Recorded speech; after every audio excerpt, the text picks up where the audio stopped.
নমস্কার বন্ধুরা, আমি শুভজিৎ আর আপনারা দেখছেন নিউ গ্রিন গার্ডেনিং। আজকে আমি আপনাদের এই ভিডিওতে কিভাবে চন্দ্রমল্লিকার কাটিং থেকে চারা তৈরি করবেন সেই সম্বন্ধে ডিটেলসে আলোচনা করব, যার ফলে আপনারা এই সময় কোনো ভুল ত্রুটি না করে সঠিকভাবে চারা তৈরি করতে পারবেন।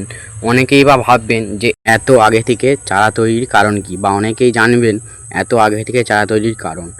আপনারা জুন মাসের প্রথম সপ্তাহ থেকে চারা তৈরি করে সঠিকভাবে গাছ প্রস্তুত করতে পারলে একটি গাছে 1000 থেকে 1500-এর বেশি ফুল পেতে পারি। তাই আমরা এত আগে থেকে চারা প্রস্তুত করছি। আপনারাও যদি এরকম একটি গাছে 1000 থেকে 1500-এর বেশি ফুল ফোটাতে চান, ভিডিওটিকে স্কিপ না করে প্রথম থেকে শেষ পর্যন্ত দেখতে থাকুন। আর যদি ভিডিওটি ভালো লেগে থাকে ভিডিওটিকে লাইক এবং সাবস্ক্রাইব করে দিবেন। তো চলুন বন্ধুরা, বেশি না দেরি করে ভিডিওটি শুরু করা যাক। চন্দ্রমল্লিকার চারা তৈরির প্রথম ধাপটি হলো সঠিক ডাল নির্বাচন করা। সঠিক ডাল নির্বাচন করতে গেলে আমাদের যে চন্দ্রমল্লিকার যে পুরাতন মাদার গাছ ছিল, সেই মাদার গাছের গোড়া থেকে যে শাখার ছাড়ে সেই শাখারের ডাল দিতে হবে। শাখার নেওয়ার কারণ হলো গাছ সুস্থ এবং সবল হয়ে থাকে, যার ফলে আমরা ফুলের পরিমাণ বেশি পেতে পারি। দেখতেই পাচ্ছেন আমি এখানে সঠিক যে ডাল সেটি নির্বাচন করছি। এখানে সঠিক ডাল হলো ওই যে গোড়ার দিকের যে ডাল বেরিয়েছে ওইগুলি শাখার, ওইগুলি আমাকে নির্বাচন করে নিতে হবে, যার ফলে আমরা সঠিক চারা তৈরি করতে পারবো।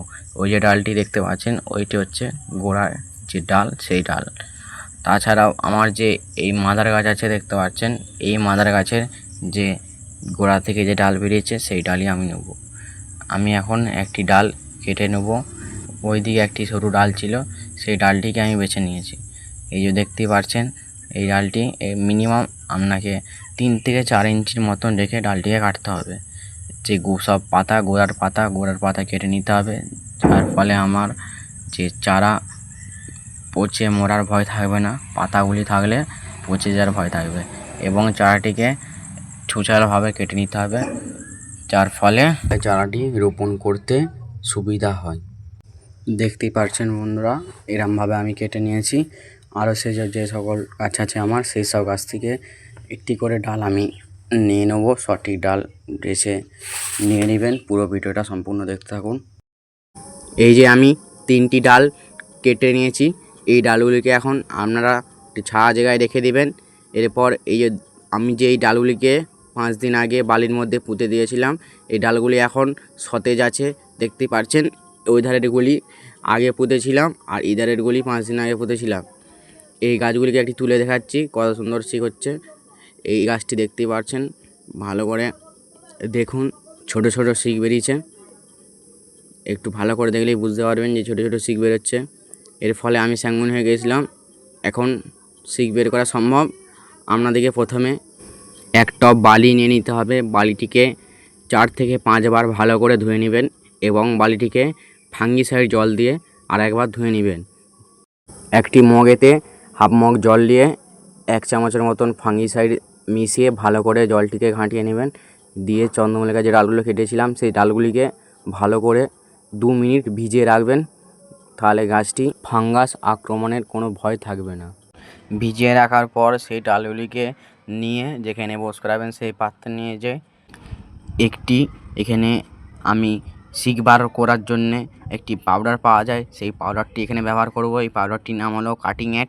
এইটি যে কোনো কীটনাশক দোকানে বা নার্সারিতে পেয়ে যাবেন। আমি এইটি নার্সারি থেকে লুজ এনেছি। এইটি গাছের যে গোড়ার দিকের অংশে প্রায় 1 ইঞ্চির মতন মাখিয়ে ভালো করে মাখিয়ে নেব। এইটি মাখানোর পর আমি যে কোনো একটি লাঠি বা কোনো কিছুর সাহায্যে বালির মধ্যে ছোট ছোট ছিদ্র করে নেব, যার ফলে চারাগুলি রোপণের সময় কোনো গোড়াতে কোনো ক্ষতি হবে না। দেখুন বন্ধুরা, এরম করে আপনাকে ছোট ছোট ছিদ্র করে নিতে হবে। সিদ্ধ করা হয়ে গেলে সেই ডালগুলিকে আবার এই ছিদ্রের মধ্যে ভালো করে আপনাকে বস করিয়ে গোড়াটি ভালো করে চিপে দিতে হবে। সমস্ত ডালগুলি এরম করেই বস করে ভালো করে গোড়াটি চিপে দিবেন, যার ফলে রুট ভালোভাবে বেরোবে। এবং এই গাছগুলিকে প্রতিদিন সকাল এবং সন্ধ্যেবেলা ঠান্ডা জল নিয়ে উপরে স্প্রে করে দিবেন, তাহলে গাছগুলি সতেজ থাকবে। এবং প্রতি একদিন অন্তর গোড়াতে অল্প করে জল দিয়ে দিবেন। দেখবেন 10-15 দিনের মধ্যেই আপনার কাছে শিক বেরিয়ে গেছে। এবং চন্দ্রমল্লিকার শিক বেরোনো থেকে পরবর্তী এরপর কি টবে দেবো, চন্দ্রমল্লিকার কি মাটি তৈরি করব, সমস্ত এই চ্যানেলেই পেয়ে যাবেন। তাই এই চ্যানেলটিকে সাবস্ক্রাইব করে রাখবেন এবং এইটিকে একটি ছাওয়া জায়গায় ঢাকা দিয়ে রাখবেন। সম্পূর্ণ ভিডিওটি দেখার জন্য আপনাদেরকে অসংখ্য ধন্যবাদ।